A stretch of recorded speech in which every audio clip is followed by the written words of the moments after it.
Everybody focus over here. I'm explaining you the types of sentences that exist in English. In English, we have 4 types of sentences. The first one is simple, the second one is compound, the third one is complex, and the fourth one is compound complex. ठीक है, ये 4 हमारे type of sentence होते हैं, जिनमें सबसे पहला sentence है हमारा सिंपल. सिंपल का मतलब होता है साधारण.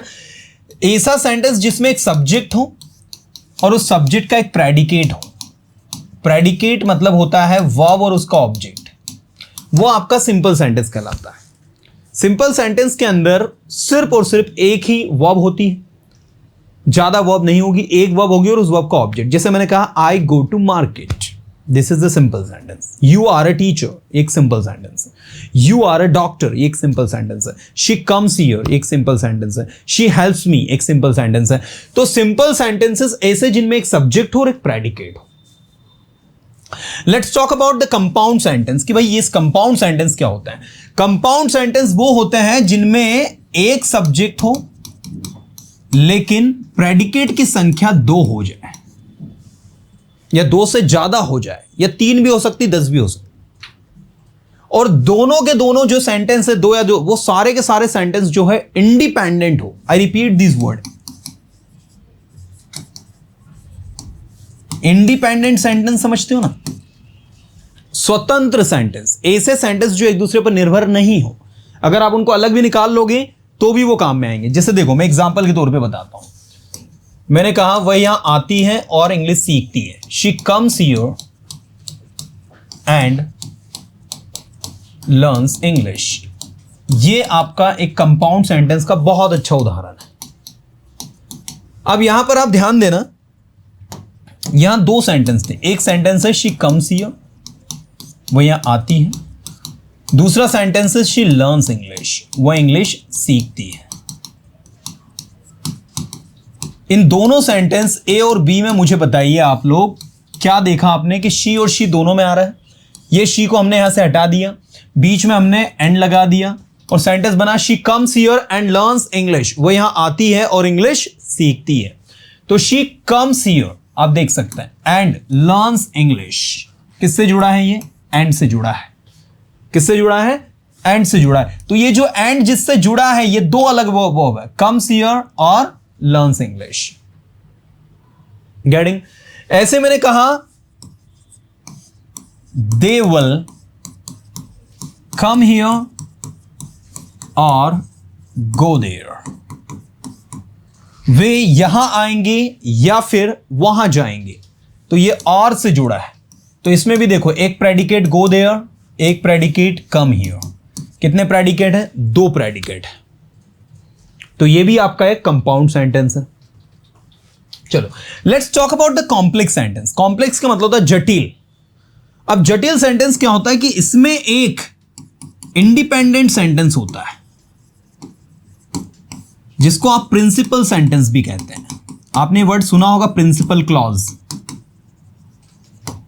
प्रिंसिपल क्लॉज मतलब मुख्य वाक्य.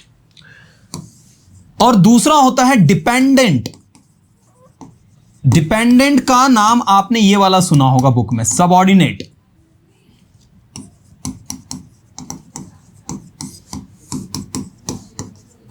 सबऑर्डिनेट क्लॉज या सबऑर्डिनेट. तो ये वाली स्थिति में रहते हैं, एक डिपेंडेंट दूसरा इंडिपेंडेंट, एक स्वतंत्र और एक उस पर निर्भर.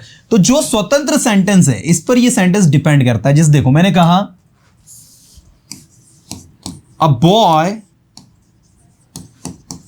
whose age was 10 years came to me. ये देखो, ये आपका एक कॉम्प्लेक्स सेंटेंस. इस सेंटेंस को कॉम्प्लेक्स क्यों बोला हमने? क्योंकि a boy whose age was 10 years, जिसकी एज लगभग 10 साल की थी, whose age was around 10 years, लगभग 10 साल की थी, came to me, मेरे पास आया. तो ये सेंटेंस ऐसा है एक्चुअल में कि एक लड़का मेरे पास आया.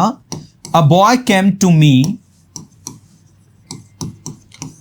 whose age was 10 years, whose age was 10 years, जिसकी उम्र लगभग 10 साल की थी. तो ये जो इतना स्टेटमेंट है whose was, जिसकी उम्र 10 साल की थी, वो किसके ऊपर निर्भर है? इस लड़के के ऊपर, मतलब इस सेंटेंस के ऊपर निर्भर है. तो ये हो गया मेन सेंटेंस और ये हो गया सबऑर्डिनेट क्लॉज, उपवाक्य कह सकते हो आप इसको कि ये वाला वाक्य इस वाक्य पर निर्भर है, इसलिए ये सेंटेंस आपका बना कॉम्प्लेक्स। तो ये जितने भी मैंने यहां पर लिखे हैं सब कॉम्प्लेक्स के एग्जाम्पल है। The boy whose father is in Indian army is my friend, complex sentences. The girl whom you helped yesterday is my cousin, complex sentences. The student who was absent yesterday is present today, complex sentences. The pen which you are buying, complex ये सब आपके जितने भी लिखे हैं, they are the example of complex sentence. अब इसके बाद एक आता है कंपाउंड कॉम्प्लेक्स। ध्यान, एक क्या आता है कंपाउंड कॉम्प्लेक्स। अब ये नई चीज क्या कंपाउंड कॉम्प्लेक्स, कंपाउंड कॉम्प्लेक्स जो है, ठीक है, कंपाउंड कॉम्प्लेक्स क्या है वो ध्यान दो। कंपाउंड कॉम्प्लेक्स जिसको हम लोग ऐसे समझ सकते हैं कि भाई इसमें एक कॉम्प्लेक्स सेंटेंस होगा और एक कंपाउंड होगा। मतलब आपकी भाषा में कहे तो इस सेंटेंस को मैं आगे बढ़ाता हूं, आप इससे समझ जाओगे। तो देखो इतना तो ये क्या हो गया, कॉम्प्लेक्स हो गया। अब आगे आप इसमें एंड लगा दो। A boy came to me whose age was 10 years, या फिर a boy whose age was 10 years came to me and asked, और मुझसे पूछा उसने what I wanted। ये लो भाई, ये आपका कंपाउंड कॉम्प्लेक्स हो गया। इसमें एंड लगाकर आपने एक वर्ब लगा दी और एक और कंपाउंड कॉम्प्लेक्स सेंटेंस वाली situation, what I wanted. Hindi निकालना, एक लड़का जिसकी उम्र 10 साल की थी मेरे पास आया और मुझसे पूछा कि मैं क्या चाहता हूं। This is the compound complex sentence, this is the great example of compound complex sentence कि अ बॉय केम टू मी, एक लड़का मेरे पास आया, हुज एज वाज 10 इयर्स, जिसकी उम्र लगभग 10 साल की थी, एंड आज जो मुझसे पूछा व्हाट आई वांटेड, मैं क्या चाहता हूं। सो ये स्टेटमेंट यहां से हुआ, यहां हुआ, ये आपका बहुत अच्छा एग्जांपल है किसका, कंपाउंड कॉम्प्लेक्स का। अब मुझे आप लोग ये बताओ कि टाइप्स ऑफ सेंटेंसेस समझ में आए कि नहीं। एक बार रिवीजन करवाता हूं। साधारण sentence, I go, I come, I speak, I teach, these are the simple sentences, ठीक है। कंपाउंड सेंटेंसेस जिनमें दो या दो से ज्यादा प्रेडिकेट आ रहे हो, मैंने कहा यहां आओ और पढ़ाई करो, come here and study, compound sentence. Rohan और सोहन क्रिकेट खेल रहे हैं, तो Rohan is playing cricket, Sohan is playing cricket, दोनों को जोड़ दो, Rohan and Sohan are playing cricket, दो सब्जेक्ट है, कंपाउंड सेंटेंस है। Complex sentence, a boy who helped me was your brother, एक लड़का जिसने मेरी मदद की वो आपका भाई था। Compound complex, a boy who helped me yesterday was your brother and he told me about you, एक लड़का जिसने कल मेरी मदद की वो आपका भाई था और उसने मुझे आपके बारे में बताया। तो ये कंपाउंड कॉम्प्लेक्स हो गया।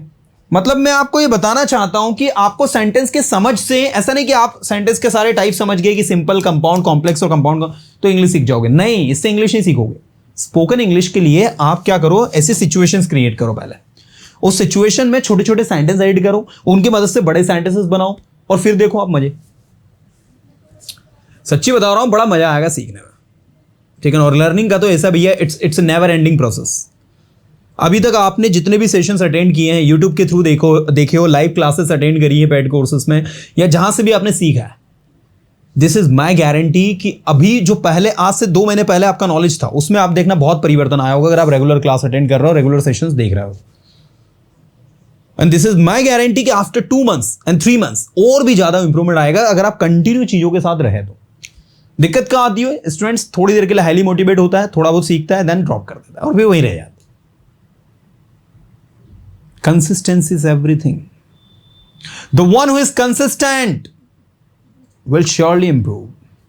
The one who is going to put the efforts 100% will surely improve. These are the shortcuts. People ask me, sir, what is the shortcut to learn English? I would say consistency. Be consistent, maintain consistency and see the result.